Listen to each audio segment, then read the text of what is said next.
بسم اللہ الرحمن الرحیم۔ السلام علیکم ناظرین۔ پیارے ناظرین، اللہ پاک قرآن پاک کی سورہ انعام آیت نمبر 130 میں ارشاد فرماتا ہے کہ اے جنوں اور انسانوں کی جماعت، کیا تمہارے پاس تم ہی میں سے رسول نہیں آئے تھے جو تمہیں میرے احکام سناتے تھے اور تمہیں اس دن کی ملاقات سے ڈراتے تھے۔ یہ آیت اس بات کی واضح دلیل ہے کہ جس طرح بنی نوح انسان میں پیغمبر مبعوث کیے گئے، اسی طرح قوم جنات میں بھی انہی میں سے نبی بھیجے گئے تھے۔ جنات کو آگ کے شعلوں سے پیدا کیا گیا۔ جنات علم ادراک اور صحیح و غلط میں فرق کرنے کی صلاحیت رکھتے ہیں۔ جنات کو انسانوں کی طرح احکام اور فرائض دیے گئے ہیں اور وہ ایک خاص شریعت پر چلتے ہیں۔ انسانوں کی طرح ہی ان کا بھی جزا و سزا اور حساب و کتاب ہونا ہے، اور ان میں سے ایک گروہ مومن جبکہ دوسرا گروہ کافر ہے۔ حضرت آدم علیہ السلام کی پیدائش سے 40,000 سال قبل ابو الجنات سموم کو پیدا فرمایا گیا۔ سموم تمام جنات کا باپ کہلایا۔ اللہ رب العزت نے سموم کو آگ کے شعلوں سے پیدا فرمایا تھا۔ جب اسے پیدا کیا گیا تو اللہ رب العزت نے اس سے پوچھا کہ اے ابو الجن، کیا تیری کوئی خواہش ہے؟ اس نے اللہ رب العزت سے کہا کہ میری یہ تمنا ہے کہ ہم سب کو دیکھ سکیں لیکن کوئی ہم کو نہ دیکھ سکے، اور میری نسل کے تمام جنات ہمیشہ جوان رہیں۔ اللہ رب العزت نے اس کی یہ تمنا پوری فرما دی، لہٰذا جنات ہر مخلوق کو دیکھ لیتے ہیں لیکن دوسرے لوگ ان کو نہیں دیکھ سکتے، اور جب وہ مرتے ہیں تو زمین کے اندر غائب ہو جاتے ہیں، اور ان کا بوڑھا بھی جوان ہو کر مرتا ہے، یعنی انہیں بچے کی طرح کم عمری میں لوٹا دیا جاتا ہے۔ پھر اللہ رب العزت نے اس کی بیوی مرجع کو پیدا فرمایا۔ دونوں کے تعلق سے ایک لڑکا اور ایک لڑکی کی پیدائش ہوئی۔ کچھ عرصہ بعد ان کے بھی لڑکے اور لڑکیاں ہوئیں۔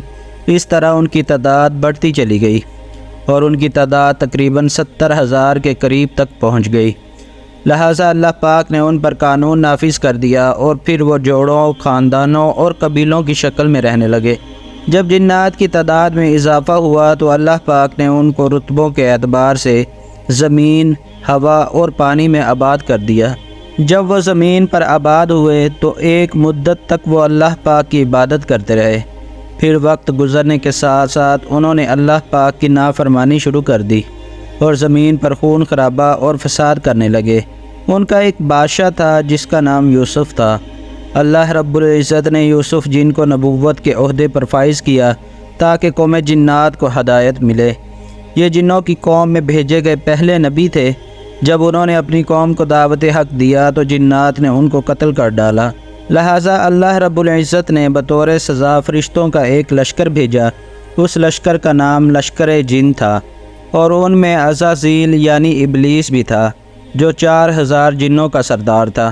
چنانچہ وہ لشکر آسمان سے اترا اور روئے زمین سے تمام جنوں کو نکال دیا۔ ان کو دریاؤں، سمندروں اور جزیروں میں بھگا دیا گیا۔ بعض مورخین یوسف جن کو نبی نہیں مانتے بلکہ صرف بادشاہ قرار دیتے ہیں۔ ان کے نزدیک اللہ رب العزت نے جنات میں پہلے جن پیغمبر حضرت عامر بن عمیر بن حجان کو جنوں کی ہدایت کے لیے بھیجا تھا۔ یہ جن پیغمبر تھے لیکن کچھ ہی عرصہ میں جنات نے انہیں شہید کر دیا۔ اللہ پاک نے دوسرے جن پیغمبر کو بھیجا جن کا نام سعید بن مالک بن الحجان تھا۔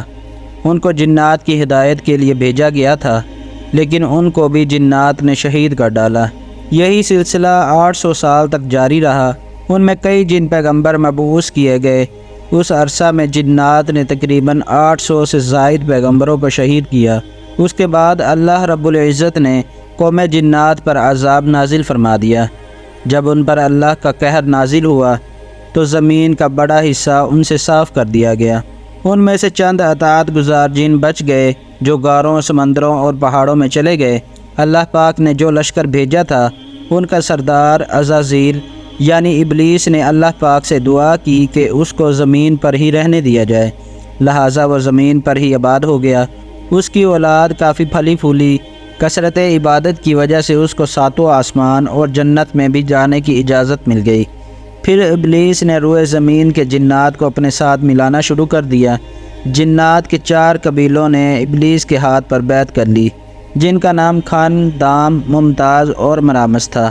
جبکہ جنات کے 2 قبیلوں نے ابلیس کے راستے پر چلنے سے انکار کر دیا۔ جبکہ کچھ مورخین لکھتے ہیں کہ عزازیل بھی جنات ہی کے ایک قبیلے سے تعلق رکھتا تھا۔ اس نے جنات کے ایک قبیلے بلوجان کی ایک لڑکی سے شادی کی اور اللہ پاک نے عزازیل کو ہزاروں بیٹوں اور بیٹیوں سے نوازا تھا۔ جب تمام سرکش جنات کو ختم کر دیا گیا تو وہ وقت حضرت آدم علیہ السلام کی پیدائش کا وقت تھا۔ پھر اللہ رب العزت نے فرمایا کہ میں زمین پر اپنا ایک نائب بنانے والا ہوں جو ایک انسان ہوگا۔ حضرت آدم علیہ السلام کی پیدائش کے بعد جنات میں کوئی نبی نہیں بھیجے گئے۔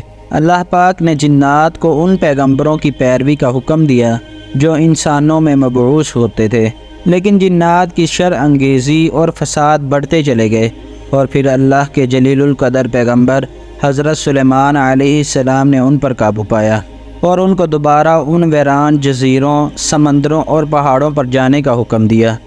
ناظرین، آج کی ویڈیو یہیں تک تھی۔ اپنا رکھیے گا خیال۔ اللہ حافظ۔